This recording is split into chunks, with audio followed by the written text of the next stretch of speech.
and gentlemen, welcome to Retro Warriors episode 355. Woo. As always, I'm your host, Justin Baker, and as always, I'm joined by resident old bastard Chris Saturn. Hello. Hi, Saturn. We don't really have any housekeeping this week. I feel like we do, but I don't know. I don't think so. It's... Do we have housekeeping? We don't know. Figure it out yourself. I don't know. That's for our writing team, and they don't exist. So, I feel like I want to be like, Guy's not here, but he's not on every episode anyway. Here, yeah. He's just always on the pre-show. Right. So, I don't know. Hi. The pre-show people figured that out. There's a timestamp to the topic if you want to jump to that. Yeah, there you go. there you That's go. housekeeping.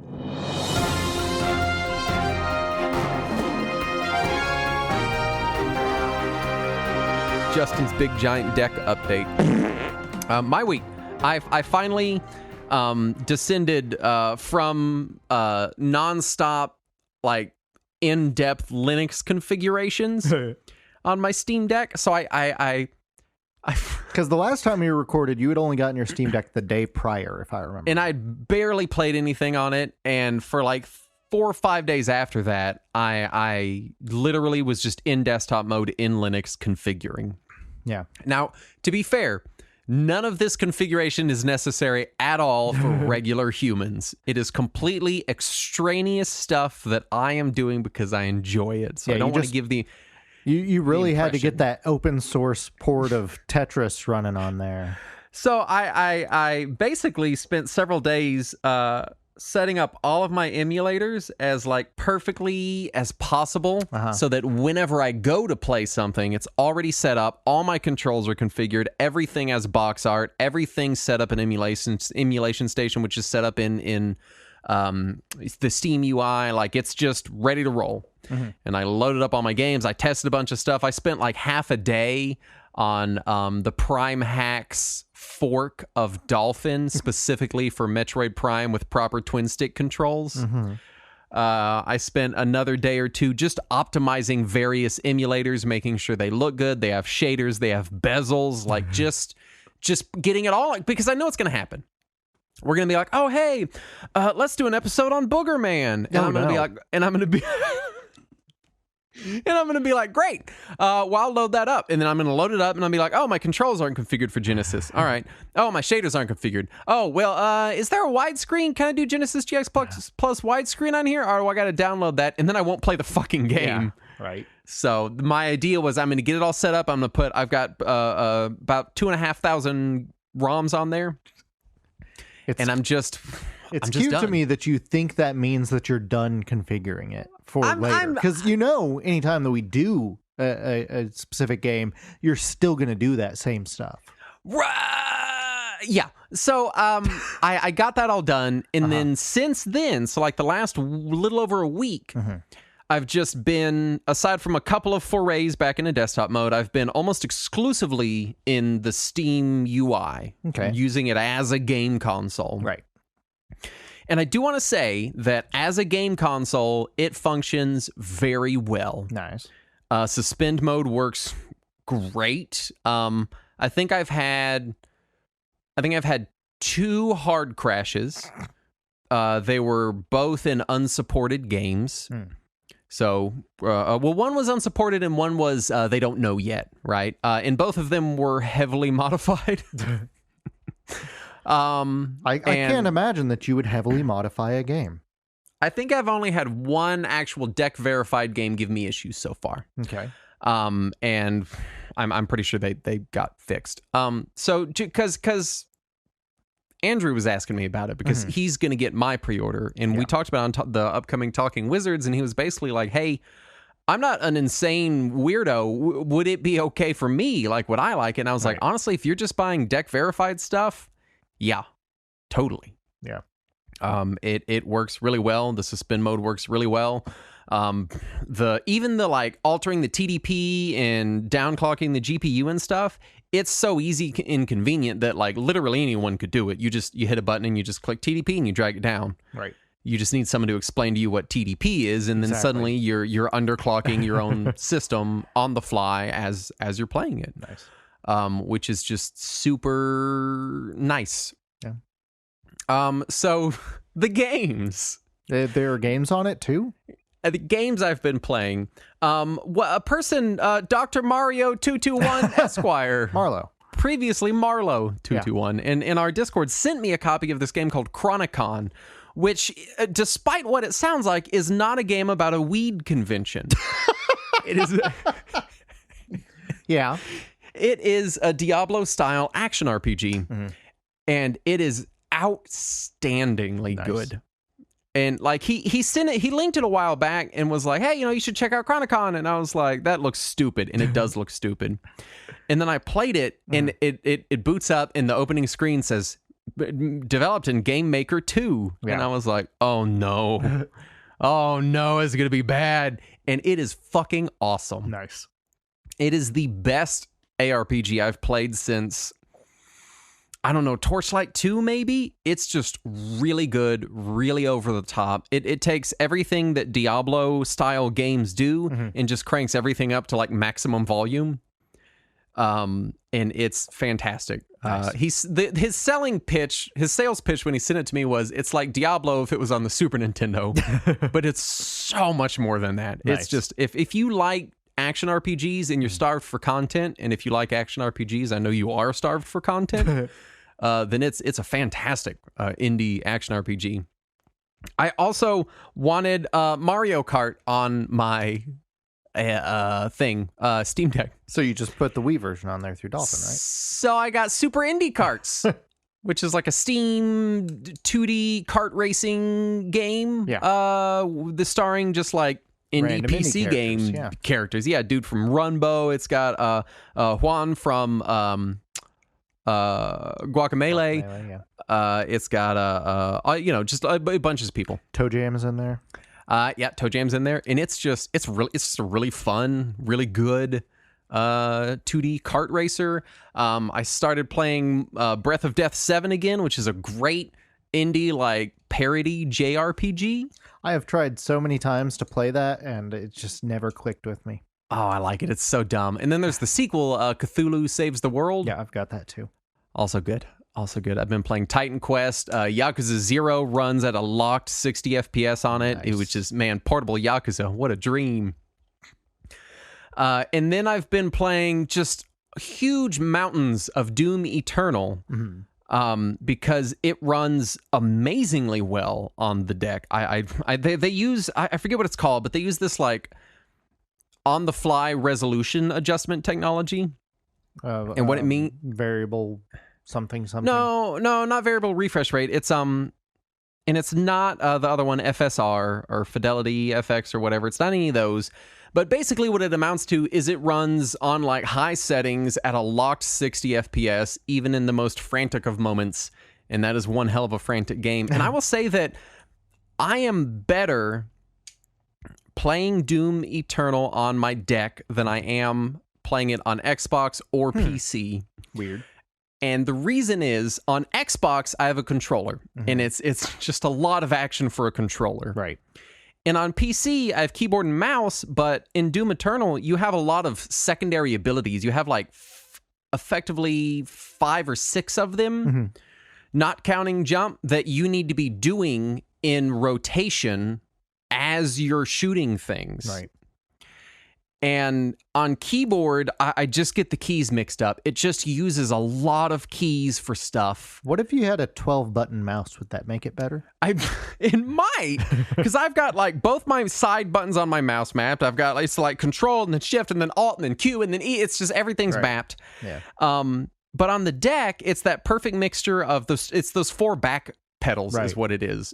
One, it helps me more sanely configure my buttons, but then also I've got jump and boost on the back triggers, so I don't have to let go of the camera stick to jump through the jumping puzzles. And the game is like 45% jumping puzzles.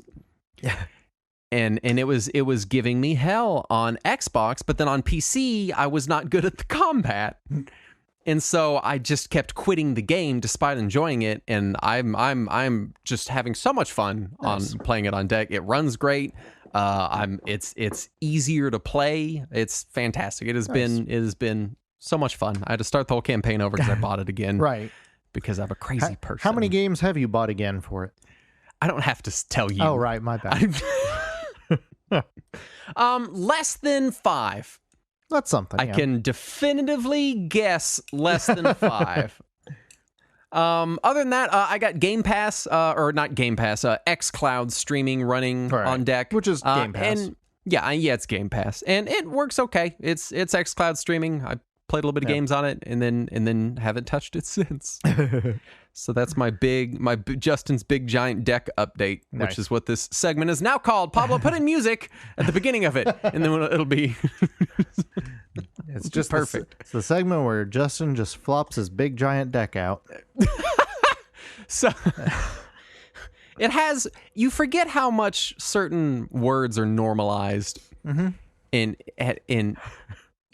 as time goes on. Like, I remember when the iPad came out, everyone talking about the iPad sounded like a dumbass for like 2 years because you're like, your iPad? It was so dumb. And now me talking about my deck all the time has definitely led to some strange sounding sentences. Yeah.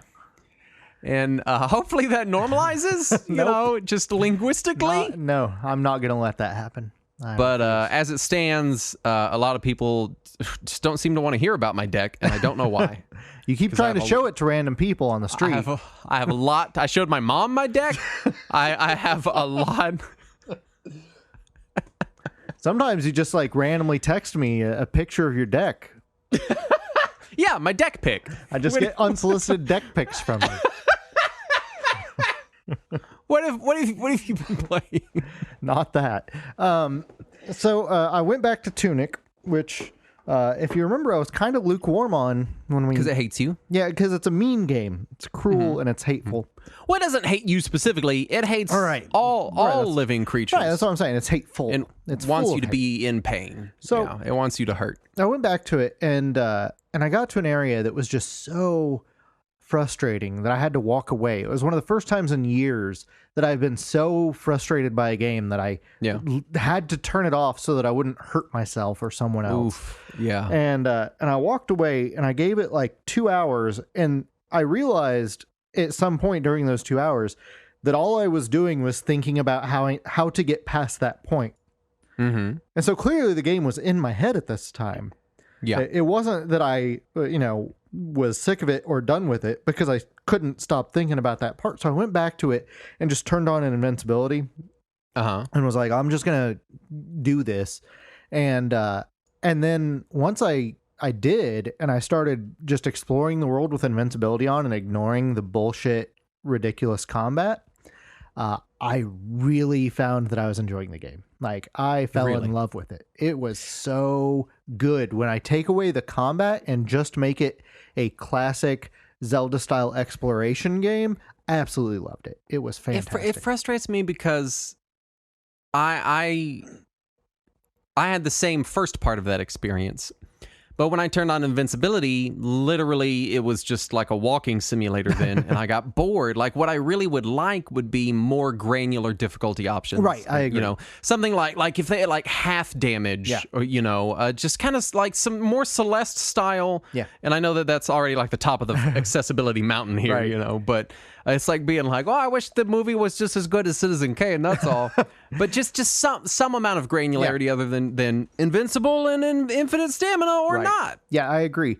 And if they did have some kind of slider for both damage taken and damage given, I think that the accessibility would be fantastic on the game. What I would even like would be like difficulty mutations, where it's like, you deal double damage, but you have half as much health, or the inverse of that. Right. If they want to keep some kind of challenge thing. That is in the game. Oh, really? Yeah. Okay, well, that's good. You just can't figure it out because it's not in your language. Right. I forgot. There is a made-up language. There is an item in the game that reduces your maximum health, but greatly increases the damage that you do. See, that's good. I like that kind of stuff. I wish it was a menu option. Right. It would be a little nicer, but But no, it's fun, and also once I finished it, I realized that there is some obvious sequence breaks in there, which is something I love in games. Any game that lets me sequence break is immediately a game that I, bump up a couple of ranks. And so I went back and played the game in the wrong order to where I got a very different weapon right at the beginning, and then I got a couple of the end game items, and then went backwards through all the dungeons, and it was a much more entertaining experience. Still way too difficult. The combat was still bullshit even then, but it was more fun to me just to see everything out of order. Right. Right. And then after that, I played Turnip Boy Commits Tax Evasion. Which is a name of a game. Did he get put away for it? No. Oh no. I think he might have been framed. Yeah. So here's the thing. I was looking for another Zelda style game, and somebody had mentioned, "Oh, this is kind of Zelda style and is on Game Pass." And this is the opposite end of the spectrum, where it is so easy that I'm not sure you can die. I get a little annoyed that everything gets compared to Zelda. Yeah. When all they're really saying is, well, it's kind of top down a little bit, right. And there's a world and you have a sword. And I'm like, that's not like Zelda. Yeah. That's missing many critical elements of Zelda. Yeah. It is technically a game. Like, one, it's very easy. 2, it's very short. And 3, it was clearly written by people who were entirely inspired by 9gag. Like, the entire game is memes from the last 3 to 4 years, which some of them have already aged a lot. And there's still a couple of moments where I chuckled and was like, it's pretty funny. But there's a lot more moments where I'm like, in 5 years, people are going to play this and be like, what is this even? I have no idea. What is wrong with all of the dialogue in this game? Yeah. It did, however, there's one random character that you can walk by that if you talk to them, they quote the entire Navy SEAL copy pasta at you, but G-rated. Yeah. And that was kind of funny, especially since it doesn't let you move until he's done, reciting it all at you. Unfortunately, the speed up text button is the same button as the talk to someone button. Oh, that's nice. Yeah. So, what great design. Yeah. Gee whiz. Right. After that, I tried out Voice of Cards finally, which I had been meaning to try out. It's the JRPG that is presented as if it were all cards, but really the cards have nothing to do with it because it's not a card game. Yes. I get so annoyed. I get so annoyed. It's neat. It has a neat atmosphere. The narrator really seems to be selling it. I didn't buy it yet though, because I played the demo and I was like, that's cool. Maybe I'll come back to that. And then I didn't find that I was compelled enough to come back to it yet. Yeah. I've been told that there is some in-game twists that make it much more entertaining, so I might go back to it at some point when it's on sale, but I don't know if it was exciting enough for me to want to pick it up full price yet. But since I had played that and survived it and it had cards, I decided it was time to give Slay the Spire a shot. Yes, finally. I'm so mad at you. I'm so mad at you. Why? Yeah, man, God, I busted my ass to beat that game with well, to get even as far as you did with what's the dude's name? The sword guy. Iron something. Iron Keeper, is that it? Iron Will. No. In Iron Man. And Iron Man. It was Tony Stark Iron Man. You were like, yeah, I made it to the third level boss. Ironclad. You're like, yeah, I made it to the third level boss on my first try. I don't know, is that good or not? And I was like, what the fuck, man? It took me over 60 tries to beat the third level boss. Yeah, and for almost all of those tries, barring like, I think 5, I didn't even make it there. Yeah, I don't know how I did. I'll be honest, for several of the battles, I was like, I didn't even take damage there. I don't know what just happened. I just clicked the buttons. So I still don't know the strategy of it well enough to really even have an opinion, because I haven't gone back to try a second run yet. Well, you shared your stats with me, and I looked at your deck, and it was, first of all, it was massive and all over the place. Exactly. So I don't know how you did it, but it was some magical skill you didn't know you had. I was just like, oh, look, another card. That looks cool. I'll have it. And I had no strategy whatsoever going into it. A lot of the cards, I didn't even read what it said they did. I just looked at the number on it and was like, that's a big number. I'm going to click that one now. And that's pretty much how I played the game. I'm not feeling any less dumb and inept.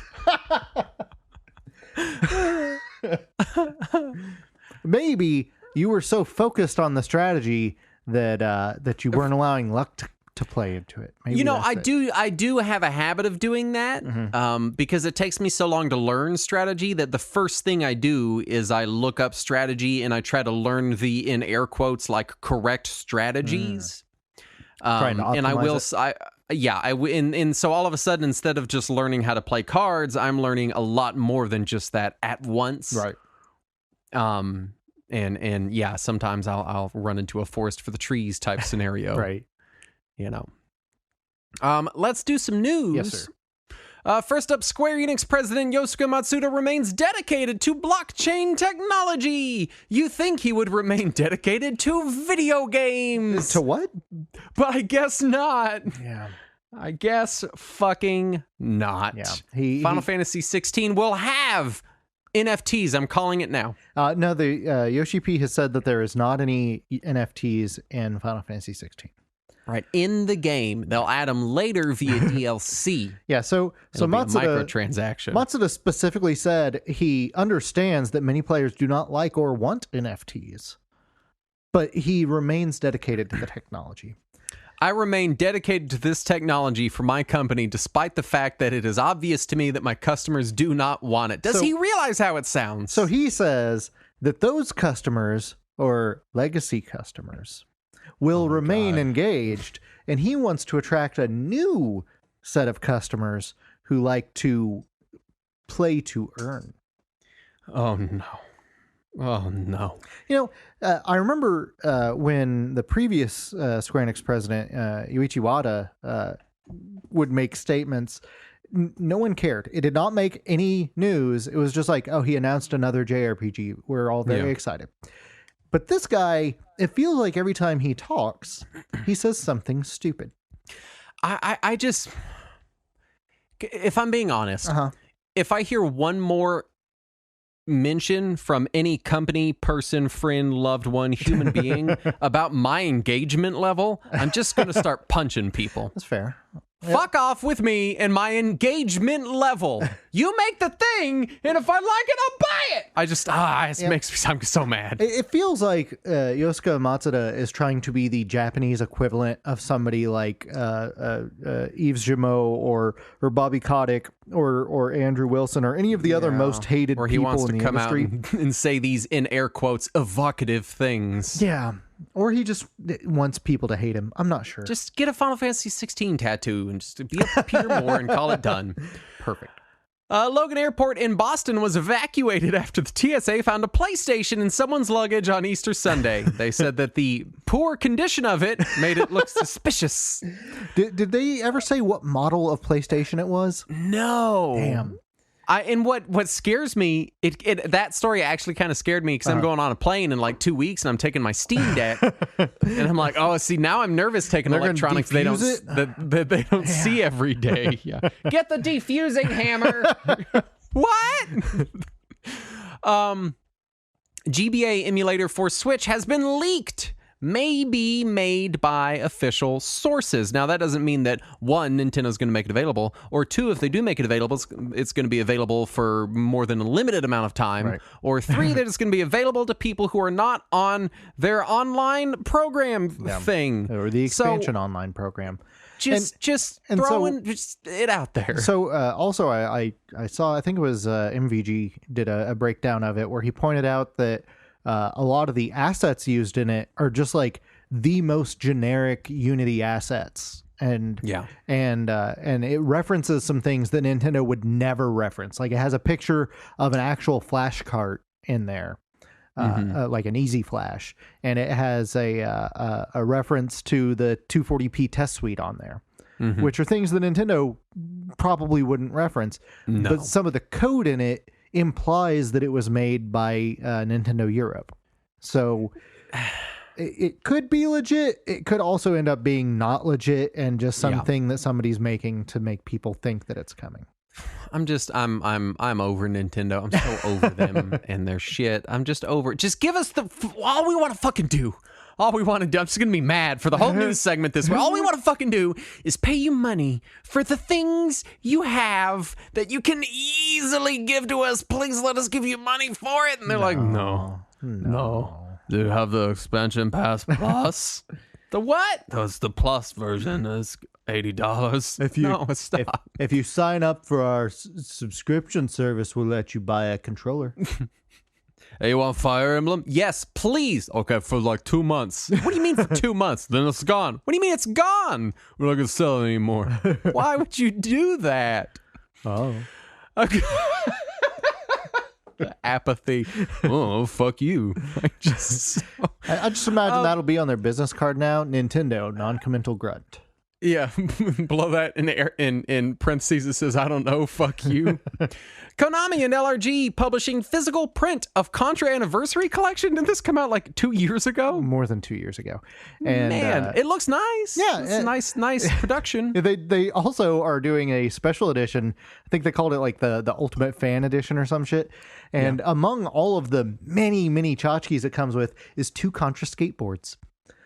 That can go with your Silent Hill skateboard. Did Konami buy a skateboard company? Like, what the fuck is happening? Were they just like, oh shit, we bought this whole fucking warehouse that's full of skateboards. What do we do? Like, what? I don't know. Theme them and sell them. Get them out of here. Slap Silent Hill 2 on it in Comic Sans and tweet about it. Fragrant Story, not to be confused with Square Enix's Vagrant Story, an indie 3DS JRPG, is getting a physical release. Did you see the price on this? No. If I remember right, the eShop version of the game is $2.99 or $3.99 or something like that. Yeah. And the physical is 10 times that price. Oh no. Yes. That's high. It comes with some stuff, which is neat. It has like a little manual and I think some stickers or something, but that's still that's a big ask for a physical. It will likely be the last physical 3DS game, but that's a big ask for an unknown quantity. Sega reportedly working on big budget reboots of Jet Set Radio and Crazy Taxi may feature NFTs. Get fucked, man. God. Like, first of all, them doing big budget reboots, I'm tangentially, like, maybe a little excited for, because for people that don't remember, they made more than 2 Crazy Taxis and more than 1 Jet Set. Yeah, there were 2 Jet Sets and 3 Crazy Taxis. And the later in each was not remembered very well. People didn't love them. JSRF was generally well received. I just feel like people don't talk about it much. Oh, they don't talk about it much because it hasn't been available for sale in years. I guess that's true. Anyway, here's the thing. Before the end of the year, one of these big budget companies is going to put NFTs in their fucking games. Yeah. Someone's going to do it. Didn't Ubisoft already do it? Oh my God, they did, didn't they? All right, well, a Japanese developer's going to do it. Speaking of bullshit, Sonic Origins, a collection of Sonic 1, 2, and Sonic 3 and Knuckles and CD was announced. It features widescreen optimization, challenges, and other modern amenities. Which is really nice. It retails for $40. Or you can get a digital deluxe for $5 more. Old Sonic games are being delisted on most platforms. No physical for now, but they, quote, hear the demand. They also heard the demand that people didn't want NFTs. And apparently there's some kind of in-game currency that are called coins. Yes. And why aren't they called rings? Because, my theory on why they're not called rings is because if they called the in-game currency rings, then if somebody was playing the game and collected 100 rings in a level and then they exited out to the menu, they'd be like, where are my 100 rings? Then call them Chaos Emeralds. Call them something. It's the same thing. They collect 6 Chaos Emeralds. They'll be like, where's my Chaos Emeralds? Well, great. Give them 6 fucking Chaos Emeralds. That's 6 cents worth of your premium currency. I don't know. I don't even know if it's a premium currency because it looks like the coins are only unlocked in-game. I can't even. They released this big fucking chart. Yeah. I keep seeing people referring to it as an Ubisoft chart, which I really like that name for the chart. Modern games do have these fucking charts now. They're like, which version do I need? And you have to like consult this Excel spreadsheet, and you're like, why can't you just make it and sell it to me? What's weird is there's only 2 versions. Yeah. And the chart lists all these different things. And some of them are like pre-order bonuses, and some are DLC you could get if you didn't get the deluxe edition. And it's just so stupid. I'm very annoyed with Sega. Sega was doing so good. They were our developer of the year last year. They were for sure. And then Yakuza guy left. I forget his name. Now they're like, we're not going to do it for NFTs if you think it's a scam. And we're like, we do think it's a scam. And they're like, okay, just let us know. And we're like, we're letting you know now. We don't want that. Okay, well, just get back to me. We'll be hearing for it. Jesus Christ. Yeah. Someone, I don't know if it was you, speculated in the Discord that this game was going to have NFTs, and they pulled that. Just based on how weirdly structured it is, it makes no sense. Yeah, that was my theory, was that the game originally had NFTs in it, that they saw the internet push back against NFTs. We're like, oh shit, we need to pull those out of there. Well, how do we handle all this shit that we've already separated out of the game? I don't know, make a fucking DLC or something, and raise the price up. We got to make our money back. $40 for 4 Genesis ROMs. Well, 3 Genesis ROMs in a Sega CD game. Granted, if Nintendo put out 4 games at $60, everybody would be like, yeah, that seems about right for Nintendo. They did, didn't they? They released Super Mario 3D All-Stars? That was 3 games for $60. You know what? You have to be really fucking shitty at your job to make a Nintendo game collection look good. And this makes the Super Mario 3D collection look good. I'm going to disagree with that. I would say that this still looks better because, one, it is cheaper. You get more games per dollar than the Super Mario 3D collection. Okay, yeah. And 2, it adds more, whereas the Mario 3D collection just added some widescreen and modern-ish controls, whereas this actually adds things like achievements and challenges and all kinds of little quality of life things. So I'm going to give this one the nod there. This is a better collection of the two, based on what we've seen already. I think you should reserve your judgment until we figure out if the coins are a premium currency or not. Right. I'm probably going to cash in some Microsoft Rewards points for it. Because I'm not going to give them money for it. But if it doesn't cost me anything, fuck it, I'll take it. I asked Sega if they'd give us a copy just because I'm not paying them $40, but I need to know. Sony is following Microsoft's lead in developing new console-level methods to insert fucking ads into games. God damn it.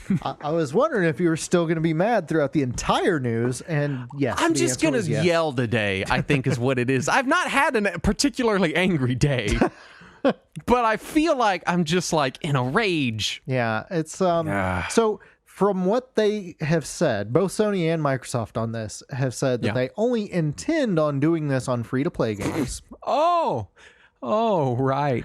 Right. And that it will be only in online or online multiplayer-focused modes. Why do you need new technology to do that then? If it's always online, you can just put the ad in the online game like people have been doing in online games since online games. So I think what they're trying to say through this is it'll just be a console level implementation. So instead of each company that makes a game having to go out to advertisers and pitch an idea to them and try to get ads inserted in that specific game, instead you can just use the console level API. It'll play some generic ad and you'll get a couple cents for it. Anything that makes it easier to show me ads is anti-consumer, and that is my statement. Anything that is going to make it easier for companies to serve me advertisements, anti-consumer. Just throwing it out there. I think this was a pitch towards indie developers, not towards consumers. So yeah, I can't. Now this was a pitch towards indie developers. However, I think it will be most used by not indie developers. You could just say Ubisoft. You could just say it. And Square Enix, I guess. Yeah, and Square Sega. Let's talk about the topic at hand. Sega of America advertising in the 90s, which is very long and specific.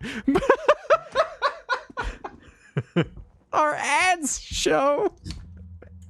I totally forgot that was the topic.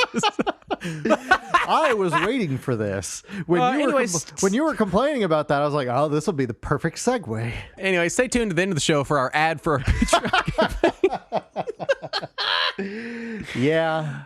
So originally this was just going to be Sega Advertising, 90s Sega Advertising, but then I kind of realized that we really only are aware of American Sega Advertising. Right.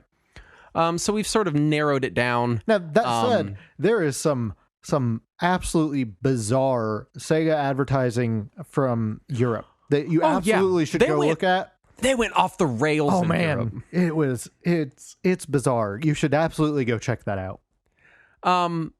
So just as a note, we will not be covering Sega Sanshiro in depth. Right. Because if we limited him to a subtopic, he would come to our houses dressed as Santa and beat the shit out of us. Right. But fortunately, we already covered him. Also, we have a whole episode on him, and he was not an American advertising campaign. Unfortunately, because they didn't think we deserved him, I guess, is what it is. Actually, there's probably much better reasons that we'll get into in a little bit as to why they had shitty advertising. Yeah. So really, this kind of starts with the Genesis, which starts in the late 80s. Right. Which I perpetually forget that the Genesis came out in the 80s. It seems so weird to me. Yeah, it was 89, I believe, in the U.S. and 88 in Japan. And it starts with Sega of America CEO Michael Katz's two-part Genesis marketing plan. And his plan was to, 1, challenge Nintendo directly, and 2, get a bunch of celebrities to endorse it and put their names on stuff. Yeah, which I would say they did a lot of. There was a lot of that, yeah. Oh, yeah. Michael Jackson's Moonwalker, Joe Montana Football, a bunch of Douglas, other... had a game. Sports names. Yeah. I don't think the Quaker Oats game was ever upported to it. Unfortunately not. It is locked on the Atari. Atari exclusive Quaker Oats game. Quaker Oats game and the Purina Dog Chow game, also Atari exclusive. And... like reading this and going through this, it seemed stupid, the idea of challenge Nintendo directly, because I think in my head I was thinking 90's advertising. Right. Where everything challenged everything directly. But this was kind of one of those things where the industry was finding itself again. Right. And I think by 89, there were other video game projects coming out. There were other products you could buy. But they were just kind of like, here's our thing. Well, if you remember, well, you wouldn't remember, but if you remember, I would not. 80s advertisement for games, you had stuff like George Plimpton would pitch for Intellivision, and in the ads that he had for Intellivision, he would show like a TV playing an Intellivision game right next to a TV playing an Atari game. He would talk about how much higher quality the Intellivision game was, even though they were both obviously early 8-bit consoles, barely rendering a football game, right? But he would still try to throw as much shade as possible at Atari, and that was not terribly successful. So now that's interesting because really I was looking post Nintendo in America, and I feel like it until Sega really was very not that, and it's and it's strange to think that before the crash it was like, no, fuck them, right? And then it kind of wasn't until Sega was like, why aren't we telling everybody fuck them? Well, Nintendo had such a stranglehold on the market here in the U.S. anyway. Even though the Master System technically was available, it had so little representation that if they had tried to just advertise off of the reputation of the Master System, they would have gone nowhere. And Atari was still trying to pretend like they were relevant. Commodore was still trying to pretend like they were relevant. But really, Nintendo was the only game in town. So Sega's decision to go out and aggressively attack Nintendo, I feel like that was the only choice they could have made. Yeah. The Genesis was also advertised during Saturday Night Live. It was very early on treated as the more mature system. And that was something that they wanted to adopt very, very quickly. I feel like they did a pretty good job of that too. Yeah, the weirdest part to me is that, and this is pre-Sonic, right? So they're coming out. It's on SNL. It's on MTV. They're like, hey, we're looking for a more mature audience. We're doing the kind of adversarial advertising that has, for whatever reason, fallen out of favor. And we're doing it with Altered Beast. And Katz didn't love Sonic at first. Right. Because he said kids weren't familiar with hedgehogs. That's true. I guess it's true. I mean, hedgehogs. Kids aren't familiar with bandicoots either. Yeah, in my head, as soon as he said that, I was like, what kid is like, no, I don't care about that character because I don't know much about that animal. Like, who's... I don't know what a Tasmanian devil is. I can't watch this anymore. Also, name a quality that Sonic the Hedgehog has that a real hedgehog has. It's blue. Obviously, you were one of those kids that weren't familiar with hedgehogs. He said they wanted more of a Donkey Kong type character. Yeah. Thankfully, it was Sega of Japan that was responsible for what they called character action games. Because kids are much more familiar with gorillas. Sega They hang out with them all the time. Kids just fucking love gorillas, man. I don't know what it is. You just put them in a zoo with a bunch of gorillas. Just let them go crazy. I toss little Timmy in there with the silverbacks all the time. I feel like there's a Harambe joke in there somewhere. So yeah, he didn't like the idea of Sonic at first. At this time, Sega of America was really doing like sports games, right?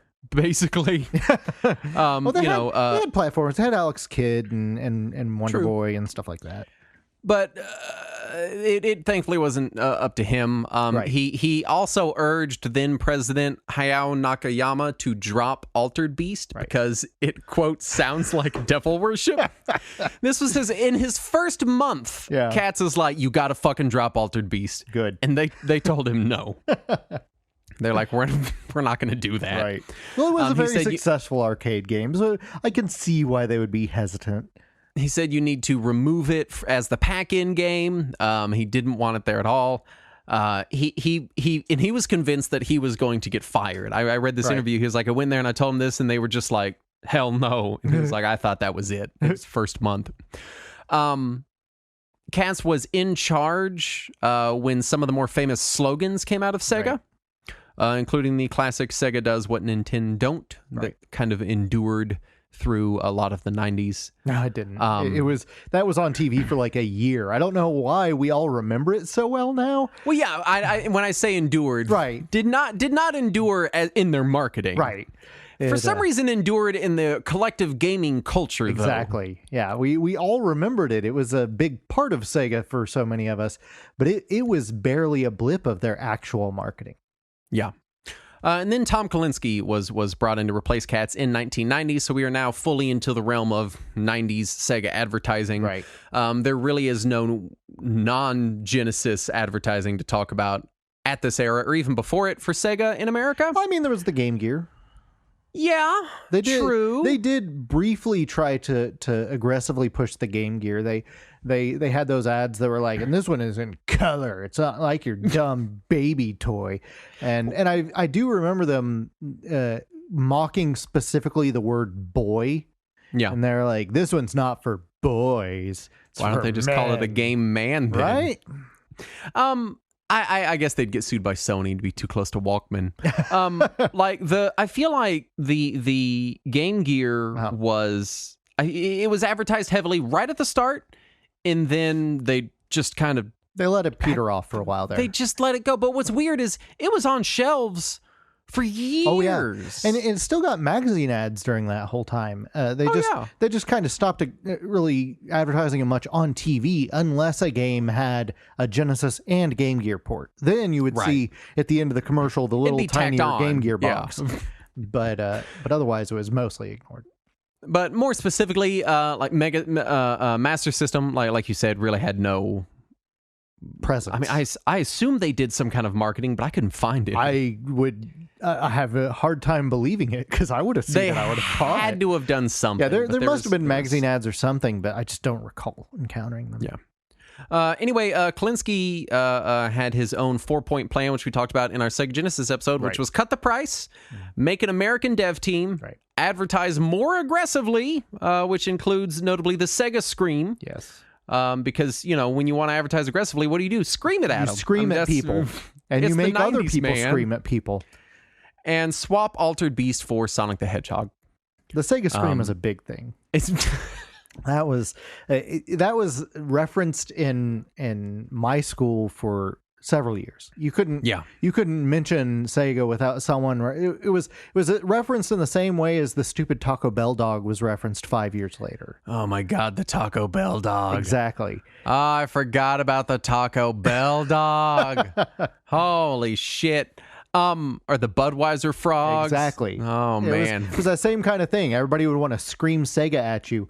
And I don't even know if they used the Sega Scream in any other region. So people that weren't in the US might not be familiar with the fact that Sega would just aggressively scream their name at us in every commercial. It's exactly what it sounds like. It's just Sega screaming Sega at you. Yeah, it's just that's it. It was always a different person in every commercial. At the end of the commercial would just turn to the camera and just scream out Sega. And it was always the same voice, like it was the same audio clip used, just over somebody else. Yeah, and it was the weirdest thing, and I don't know why it worked so well. So, Sega of Japan hated this plan, but they and this was in some interview with him. He was talking about it, and he was like, "Yeah, they were basically just like, that's stupid, but we hired you to be in charge, so be in charge." Right. Which is the weirdest. I don't understand what Sega of Japan was doing in this era. Failing. But it really seems like they fucking hated Sega of America. Yeah. Well, it kind of felt that way for until the Dreamcast died. Yeah, that becomes even more evident later. But Sonic quickly became the face of the Genesis and Sega. This led to the Genesis outselling the Super Nintendo for 4 Christmases in a row. Yes. During the 91 holiday season, it outsold the Super Nintendo 2-1. I also believe it was cheaper than the Super Nintendo during that holiday season. I believe so. There was an aggressive price war between Sega and Nintendo during that era, and they just kept chopping their prices. And it felt like every console generation there would be an aggressive price war until about 2006. And then they just stopped doing that for some reason. Well, and then Sony was like, get a second job if you want a PlayStation 3. We don't know. Yeah. And every other company was like, we can say that? Yeah. We can just tell them to get more fucking money? Because prior to that, with the PS2 and the Xbox and the GameCube, Sony was the first one. They were like, GameCube's 200, now we're 200. And Xbox was like, shit, now we're 200. Yeah. Well, Sony did it even with the Saturn. Yeah. Yes. They came out on stage at that E3 and literally just said the price and then walked away. Yeah. They were very aggressive with pricing until the PS3. Mm-hmm. When they realized they didn't have to be. Yeah. Right. Anyway, blast processing. So again, Sonic the Hedgehog was now he was Sega's marketing. He was on everything, and he was everywhere. To be for the next 30 years. Blast processing was trotted out as a thing to advertise. You saw it here and there, even though it really meant almost nothing and wasn't used most of the time. Right. It reminds me a lot of Mode 7. Yeah, I could see that. Where because I from what I understand, blast processing is a capability of the Genesis. Right, but it doesn't. But it doesn't do anything that they advertised it could do. No, and it's really just like some back end thing. That you really wouldn't know. So really, I would say it's probably not fair to compare it to Mode 7 because Mode 7 was at least a noticeable effect. Right. But the implication of the marketing at the time seemed to be that blast processing is why Genesis games could run so fast. This is why Sonic games were so much faster. Saturn, they had blast processing. And it felt, it was a savvy move because the Genesis on paper is not as powerful as the Super NES in many ways. How dare you? It also has a lower color palette than the Super NES. It has a lower resolution than the Super NES. So there's a lot of things that it is underperforming compared to the Super NES. And yet, with that kind of phrasing in their advertising, many of the people I knew legitimately believed it was a significantly more powerful console. You see this in other companies. Apple does it with Retina screens. Right. Well, what does Retina mean? Well, it just means it's HD. Oh, why don't you just say it's 1080p or whatever? Well, because it's Retina. And it's this marketing trick. Right. Blast processing sounds cool, so it must be a real thing that is a tangible difference. And the commercial shows it on the back of an F1 car, so it's got to be fast. It's got to. That's how Sonic runs fast. That's how. I heard so many people describe it. They're like, that's why Sonic could go so fast. That's how it could go that. And I'm like, no, it's not. No. In 1992, Sega of America worked to ensure the game was available. I don't know what game I'm talking about here. Sonic 2. Yeah. There we go. Sonic 2. I figured it out from the date. This was a big marketing push. They called November 24th, 1991 Sonic Tuesday. Yeah. And in 1992, they worked really hard to make sure that all available retail stores. November 24th, 92 was Sonic Tuesday. 92, right. Sorry, I typed that wrong. That's a typo. Right. That's all right.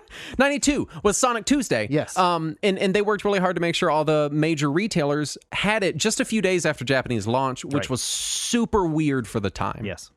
Totally strange. It was very nearly worldwide release in that regard. And the thing is, most of us here in the U.S. didn't realize what a big gap there was between Japanese and U.S. games at the time. So it wouldn't have even, affected most of us if they had waited 6 months or so to get higher production. And yet they still managed to pull this off. Yeah.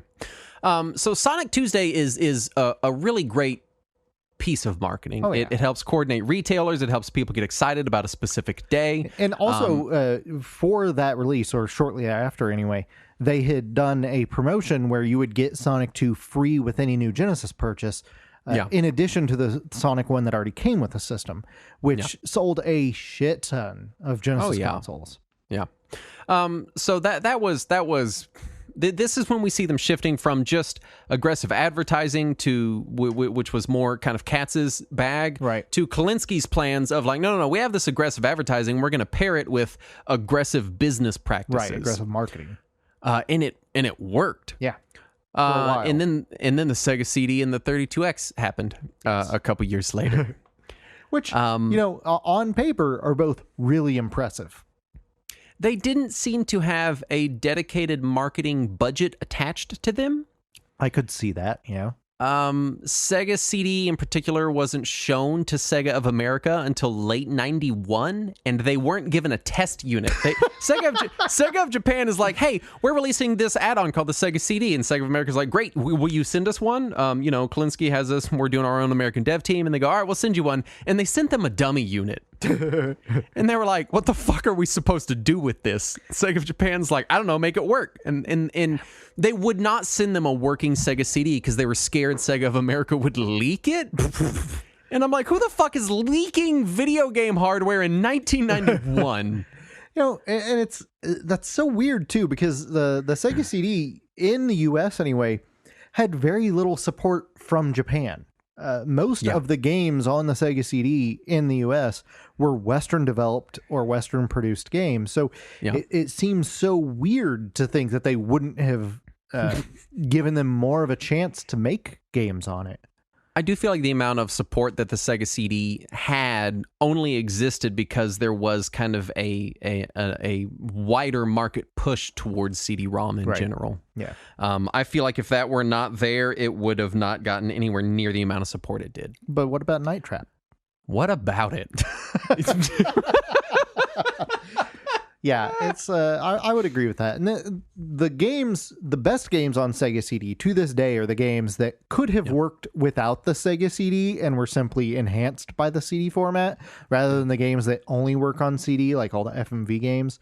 And it's a shame that they didn't realize that sooner, because if they had leaned into that, I think it could have been a much bigger splash than it was. But as it was not. Which brings us to the 32X, which again, it was marketed. Yeah. It didn't seem to have as much money pushed into it. Right. Well, it's because they knew the Saturn was right behind it. There were some ad campaigns, nothing super dedicated or long-term. Right. Because it was, they were very much pushing it as a stopgap, even in the marketing. Oh, yeah.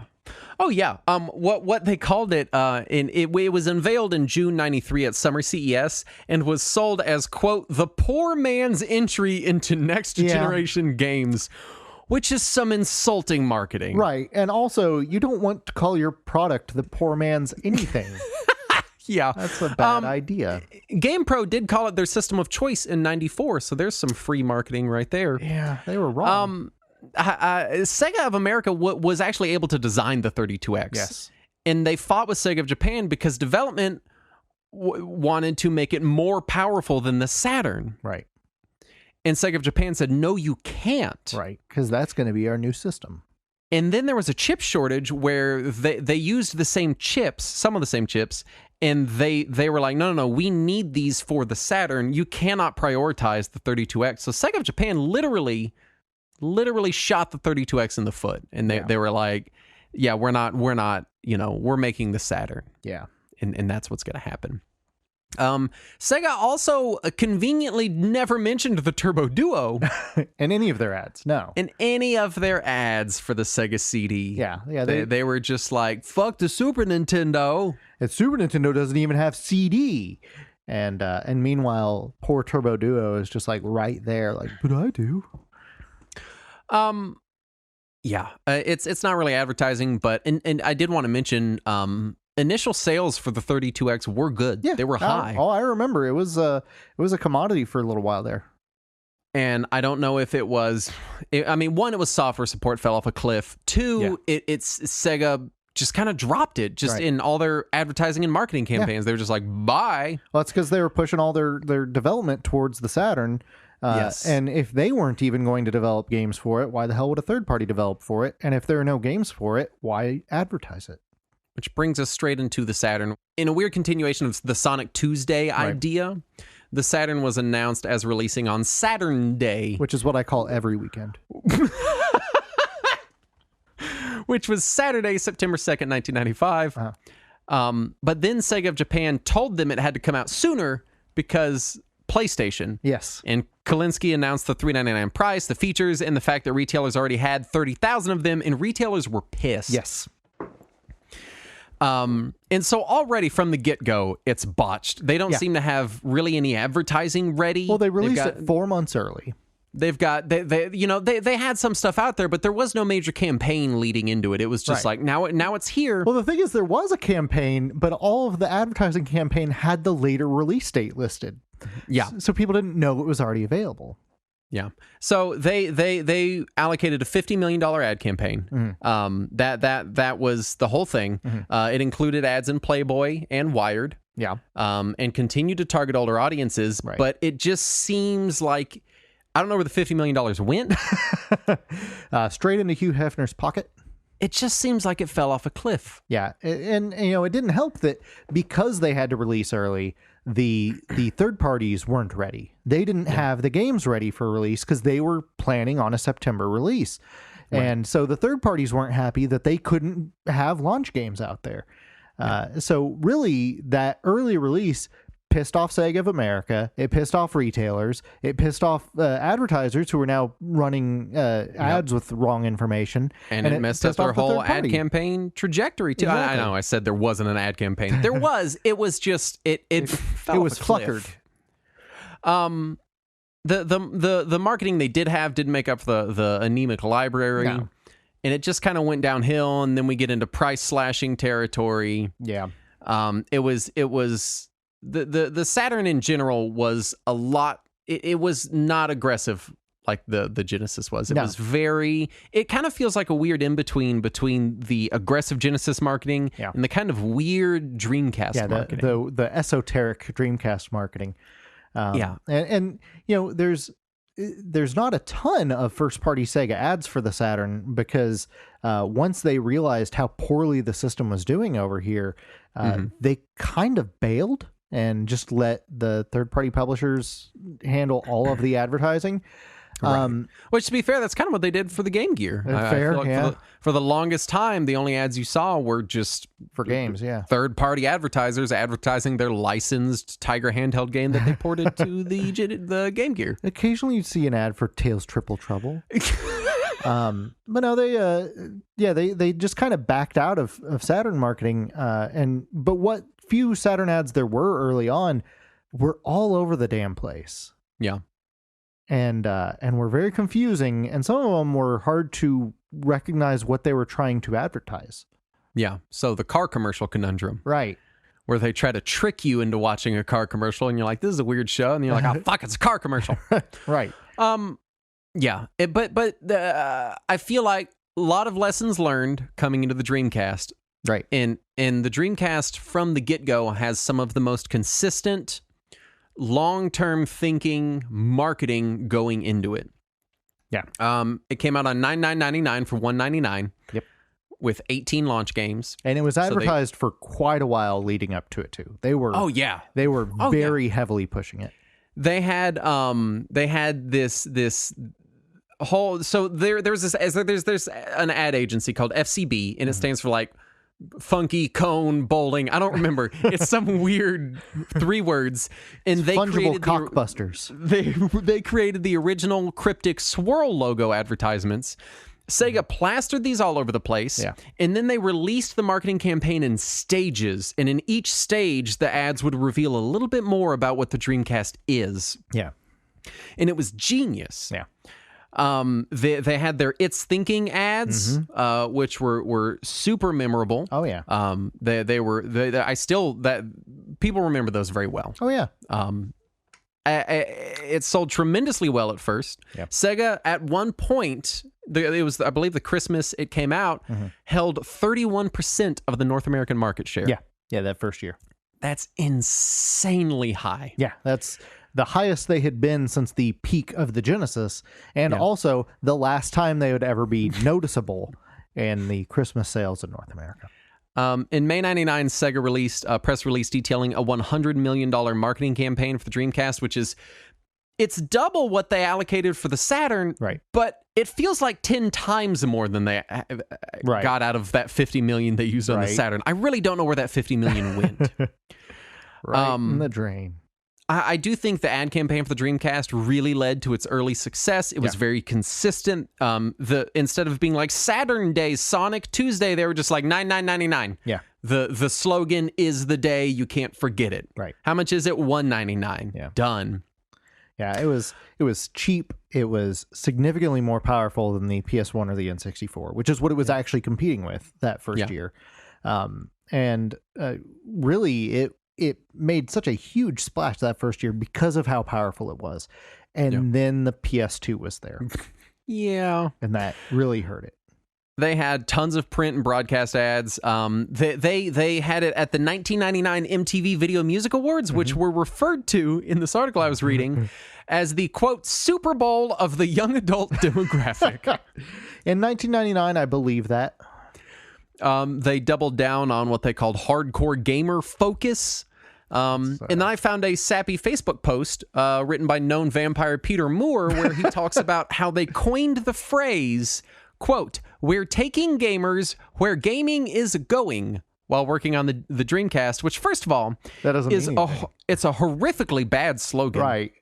And 2, if you coined it, I've never heard it. Right. So where did you put the coin? After coining it, you must have hit it. Yeah. He got it tattooed on his ass. That's why he very found weird. It. Peter Moore was involved. He continues to be a weird person. Fucking weird. Right.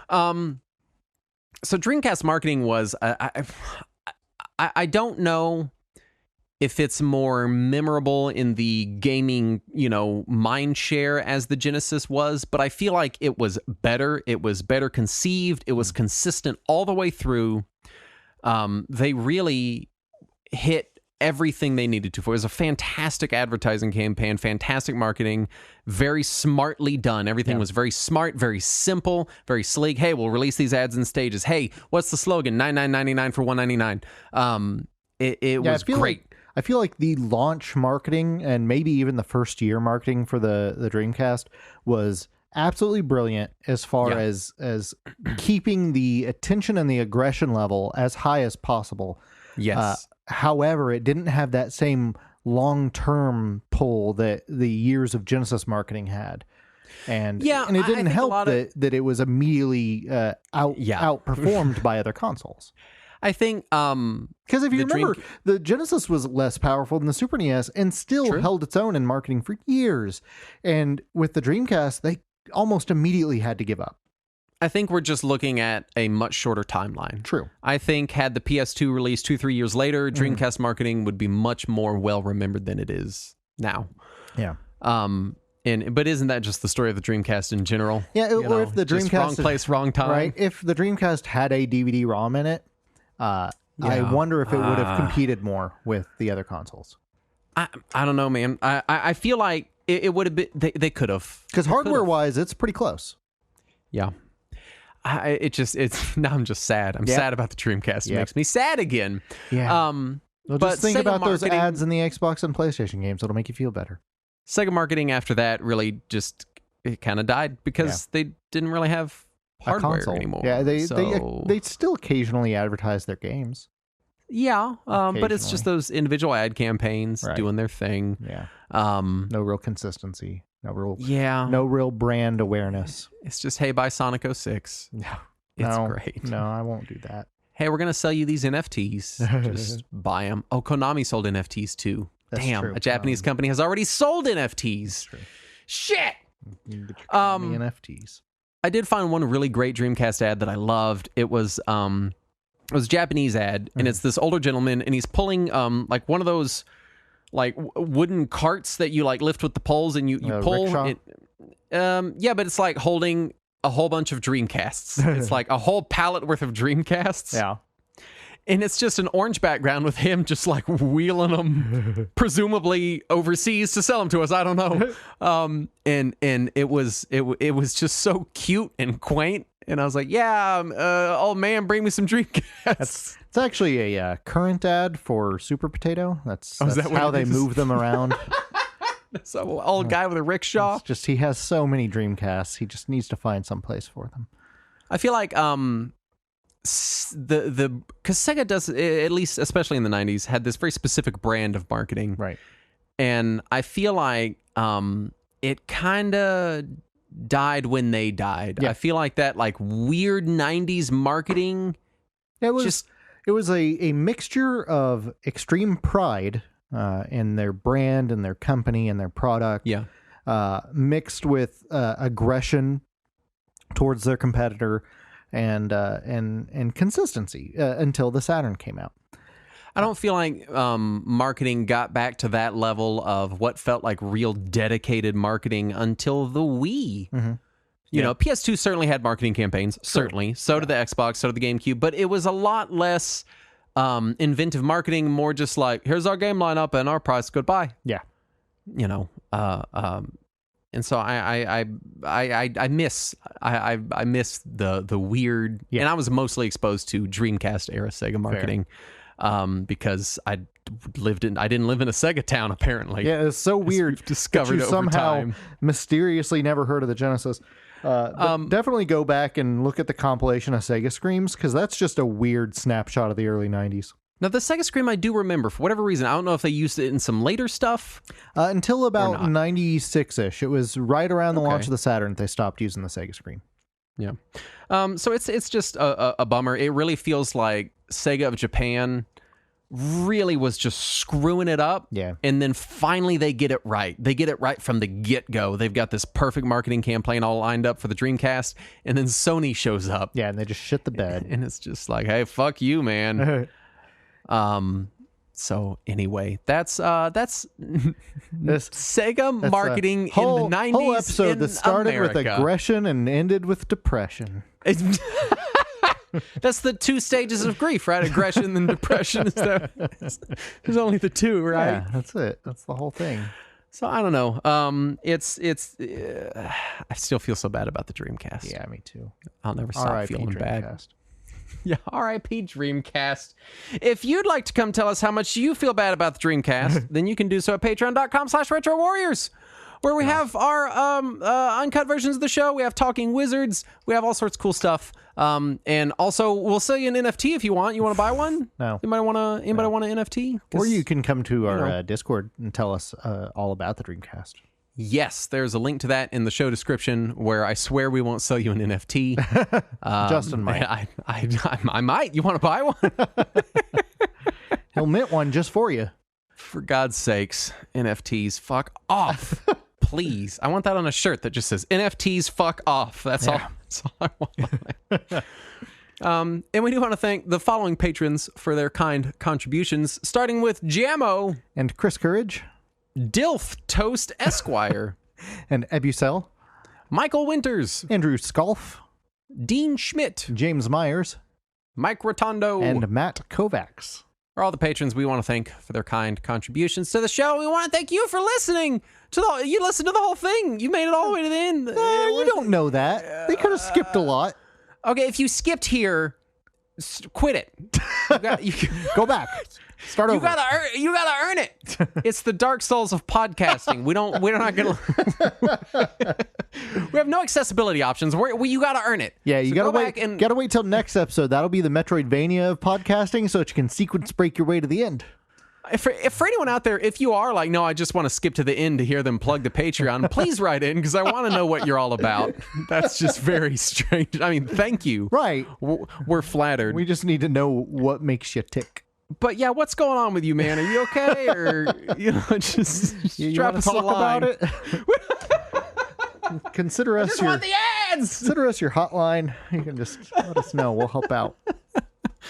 Anyway, thank you so much for listening. We'll be back next week. And as always, let us cling together.